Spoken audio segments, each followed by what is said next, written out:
Bonjour à tous, je vais vous présenter un jeu que nous avons en classe et ensuite je vous proposerai une alternative à faire à la maison. Ce jeu comporte une pince à cornichons, des petites fleurs en verre, des assiettes en porcelaine colorée. Il s'agit de trier les fleurs, de mettre les fleurs en verre sur la fleur en porcelaine de la même couleur. Attention, il ne faut utiliser que la pince, pas les doigts. Maintenant, je vous propose une activité à faire à la maison. On prendra des haricots blancs, des haricots rouges, des assiettes en porcelaine. Il en faut 2. Une pince à cornichons, soit en plastique, soit en bois, celle que vous avez à la maison, et un plateau. Du scotch, des morceaux de papier et un feutre rouge.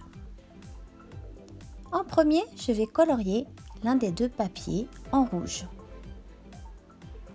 Je vais le scotcher dans une des 2 assiettes en porcelaine. Ça sera la maison des haricots rouges. L'autre, je le laisse blanc et je le colle dans l'autre assiette. Ça sera la maison des haricots blancs. Je verse quelques haricots blancs dans le plateau, puis quelques haricots rouges. Maintenant, je vais proposer une activité de tri à l'enfant.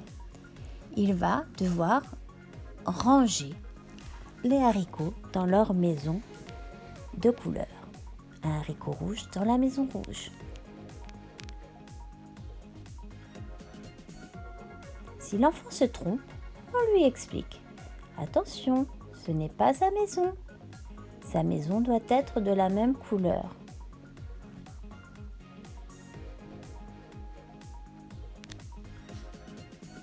Maintenant, je vous propose la même activité, mais avec la pince. L'enfant va prendre les haricots et les ranger dans la maison de la même couleur. On n'utilise que la pince, pas les doigts.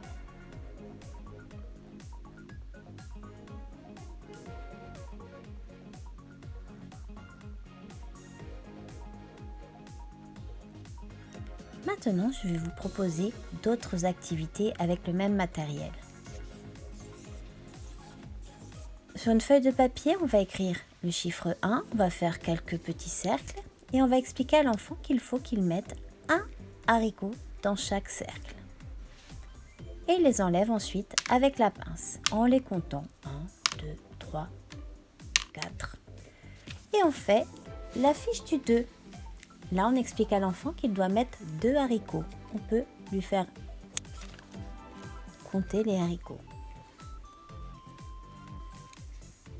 Et ensuite, la même activité avec 3 haricots. Ensuite, à vous de jouer.